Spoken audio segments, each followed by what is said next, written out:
Ethan Graves jolted awake, heart slamming against his ribs. Billionaire. Investor. The man who owned a skyline of glass and steel. Yet in that moment, none of it mattered as he stared at the unknown number glowing on his phone. He almost didn't answer. Almost. Hello. His voice was rough with sleep. There was a pause. Then a tiny voice, shaking, barely loud enough to exist. Sir, my mommy won't wake up.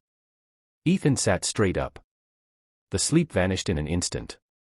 Sweetheart, he said gently, forcing calm into his tone, what's your name? Mia, she whispered. She told me to call if something bad ever happened. I found your number on the fridge. His chest tightened. Somewhere, in some quiet home, a little girl was alone with a mother who wasn't waking up. Okay, Mia. You did the right thing. I need you to listen to me very carefully, he said. Where are you right now? She gave him an address. It was in the poorer side of the city, a world away from penthouses and stock markets. I'm scared, she said softly. She's cold. Those two words struck him harder than any market crash ever had. Ethan was already pulling on clothes. Stay on the phone with me, Mia. I'm coming, and I'm calling an ambulance right now. He made the calls with one hand, his heartbeat roaring in his ears. Contracts, meetings, billions on the line every day, yet nothing had ever felt this urgent. By the time Ethan's car screeched to a stop in front of the dimly lit apartment building, paramedics were just pulling up. He didn't wait for elevators. He ran up the stairs, two at a time, guided only by Mia's trembling directions. The door was unlocked. Inside, the apartment was small, worn, quiet in a way that felt wrong. Mia stood barefoot in the hallway, clutching a stuffed rabbit to her chest. Her eyes were wide and red. Ethan knelt instantly. You did so well, Mia, he said. You're very brave. She nodded, lip quivering, and pointed. In the bedroom, a woman lay motionless on the bed. Dark hair spilled across her pillow. The room smelled faintly of medicine and cold air. The paramedics rushed in. Movements quick. Words sharp and medical. Oxygen. Heart rate. Vitals. Ethan stood at the doorway, fists clenched, watching the little girl who didn't take her eyes off her mother. One of the paramedics looked up. She has a pulse. Weak. We need to move now. Mia let out a broken sob. They rushed the woman away. At the hospital, doctors fought through the night. Severe untreated infection. Collapsed from exhaustion and fever. If Mia had waited even an hour, they said later, her mother likely would not have survived. Ethan sat in the waiting room with Mia curled beside him, asleep on his suit jacket. He did not check his phone. He did not care how many meetings he missed. When the doctor finally came out, Ethan stood. She's stable, the doctor said. Strong little girl you have there. She saved her mother's life. Ethan looked down at Mia, still sleeping, clutching her rabbit. Something shifted in his chest. Something long buried. 2 days later, the mother woke up. Her name was Laura. When she saw Ethan sitting with Mia beside her hospital bed, confusion flickered across her pale features. Who are you? She asked weakly. Ethan hesitated. I'm the man your daughter called. Her eyes widened slowly as memory returned. I put your number there as a joke, she whispered. After that charity event years ago. I never thought. She remembered, Ethan said simply. Tears slid down Laura's face. Thank you for coming. That was when the truth started to unravel. Laura had once worked at one of Ethan's companies. A junior accountant. Quiet. Invisible. When she got sick and missed work too often, she was quietly let go. No cruelty, no scandal. Just corporate indifference. Medical bills buried her. She raised Mia alone. No family. No safety net. And Ethan, the man who unknowingly controlled the company that had discarded her, had still been the one her child called for help.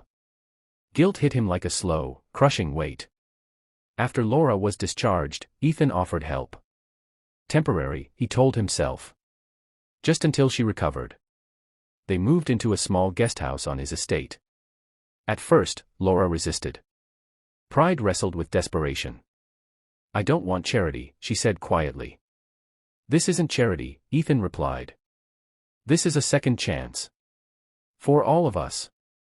Life did not become magically easy. Laura struggled with lingering illness and fear of relapse. Mia had nightmares, waking up crying that her mommy wouldn't wake up again.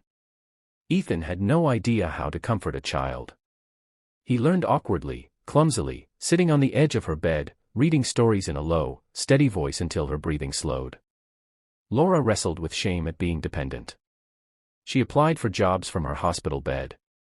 Most interviews ended when employers saw the gaps in her work history and heard the truth about her health. Ethan wrestled with himself. He had spent his life building walls. Between him and employees. Between him and feelings. Between him and the pain of losing his own parents when he was young. Now a child ran through those walls without permission. Mia began waiting for him by the gates in the evening, asking if he would read with her. Asking what meetings were like. Asking why rich people still worked. "Because money doesn't stop the world from asking things from you," he told her once. She looked at him seriously. "It asked you to come to me." That night he didn't sleep. Weeks turned into months. Laura grew stronger. Slowly, confidence returned to her eyes. She found part-time remote work. Then full-time. Independence rebuilt, brick by brick. But something else grew quietly between them. Late-night talks became laughter in the kitchen. Shared worry turned into shared hope. Two broken adults learning how to trust again through the tiny hand that joined theirs. Then came the challenge that nearly shattered it all. A scandal erupted around Ethan's company. Old layoffs. Medical benefit cutbacks. Laura's story became part of a larger lawsuit published across headlines. The board pressured him. "She can't stay here," they told him. "This looks like guilt. Like admission." Laura saw the news before he could stop her. She packed her bags that night. "I won't be the reason your life collapses," she said, voice steady but eyes breaking. Mia clung to Ethan's leg, crying. "This is my fault," Laura whispered. Ethan felt the same fear he had felt at 3:17 a.m. when the phone rang. Only now, the loss would be his choice. He stood in front of her suitcase. "No," he said quietly. "This time, I don't run." He went public the next day. He admitted the company's failures. Announced a massive healthcare reform fund for former employees. Reinstated benefits. Opened lawsuits instead of burying them. The board removed him. Stock crashed. Fortunes shifted. Peace settled. Months later, Ethan watched Mia chase fireflies in the garden while Laura laughed on the porch. He was no longer the richest man in the room. But he was the man who answered a phone call. Years later, when Mia stood on a school stage giving a speech about courage, she told the story simply. "I was scared. I called someone. He came.